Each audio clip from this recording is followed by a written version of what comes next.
Et je vais donc demander à Philippe Lemoine, comme tous les ans, qui est un de nos fidèles, de venir nous faire une petite conclusion avec tout son talent. Merci, merci Robert. Voilà, juste quelques mots pour permettre une conclusion de ce moment. Je pense qu'on l'apprécie tous, ce moment. Il est vraiment extrêmement intéressant et moi j'ai été vraiment content de soutenir l'Observatoire depuis longtemps et de faire en sorte qu'il soit bien pris en charge par le MEDEF parce que on parle de choses concrètes autour de sujets concrets. Vous voyez que l'actualité est pleine de questions sur les rapports entre les entreprises, l'État, est-ce qu'on s'aime pas, etc. Et on sait bien qu'il y a d'autres sujets.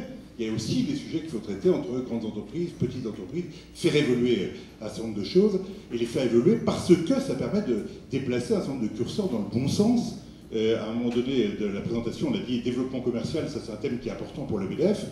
Bien sûr, rupture technologique, ça l'est aussi, mais de plus en plus, changement des business models, c'est un sujet hyper important pour prendre les thèmes que vous avez mis en avant. Et Open Innovation, je vois Gabriel Bottel vient de sortir, mais Olivier Duverdier est là. À la commission innovation du MEDEF, on l'a tenu à lancer vraiment un thème très fort sur l'Open Innovation et justement l'expérience qui est derrière l'IE Club, derrière cet observatoire, est bien sûr une expérience extrêmement riche par rapport à ça.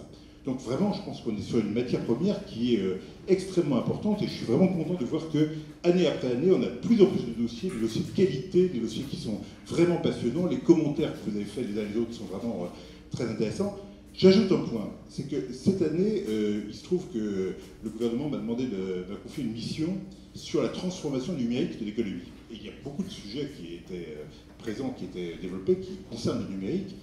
Et franchement, par rapport au grand thème que je vois dans cette mission, sur lequel j'ai consulté vraiment beaucoup de gens, il y a près de 500 personnes qui ont participé à des groupes de travail, parce que je voulais qu'on sorte un petit peu du tout petit milieu qui dit l'alpha et l'oméga en permanence sur le numérique. Et on voit que ce genre de couplage est triplement important par rapport à trois enjeux super importants. Primo, l'enjeu de croissance des petites entreprises. Et ça, c'est vraiment super important. On est dans une période, c'est comme ça en France, il y a des périodes, franchement, vous prenez les datations, vous voyez, il y a des périodes dans lesquelles il y a des naissances de petites entreprises en grappe d'innovation, en grappe de nouveautés, et on est dans une de ces périodes. Moi, je dirais qu'une des dernières périodes vraiment ultra brillantes, c'était les années 60 en matière d'innovation de services, quand il y avait eu la naissance de la FNAC, de Carrefour, de Leclerc, de Co, de Club Med, voilà. Hop, la France avait sorti une grappe de... Aujourd'hui, il y a une grappe de nouvelles entreprises qui se développent et il faut absolument les encourager. Il ne faut pas que les centaines de milliers de nouvelles entreprises qui naissent chaque année, ça se traduise par une hécatombe à la sortie.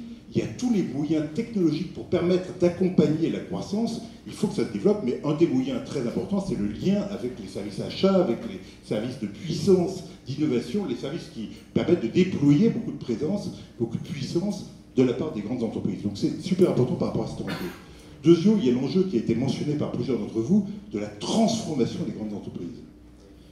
Moi, j'ai fait cette mission qui se terminera à la fin du mois de septembre, mais au début, je me disais, tiens, est-ce que je vais me trouver dans la même situation qu'il y a 3-4 ans, dans lequel, si j'étais allé voir des très grandes entreprises, comme celles qui sont présentes aujourd'hui, je pense qu'il y a 3-4 ans, on m'aurait dit, une mission sur la transformation numérique de l'économie, vachement intéressant, mais c'est fait chez nous. On a des services internet, on a des sites, on a des équipes, on est absolument équipé de tout. Et aujourd'hui, c'est pas ça, c'est panique à bord.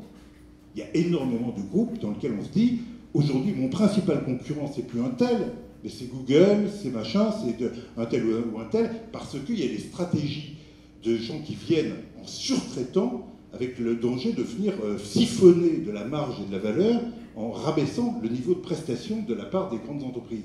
Et par rapport à ça, il y a un besoin évident de changer, de s'acculturer, d'aller plus loin que d'avoir des sites qui soient même des sites, même s'ils sont transactionnels, etc., mais qui permettent d'inventer des nouveaux boulots. Et ça, c'est le troisième enjeu, c'est l'invention des nouveaux business models qui ne peut pas se faire tout seul.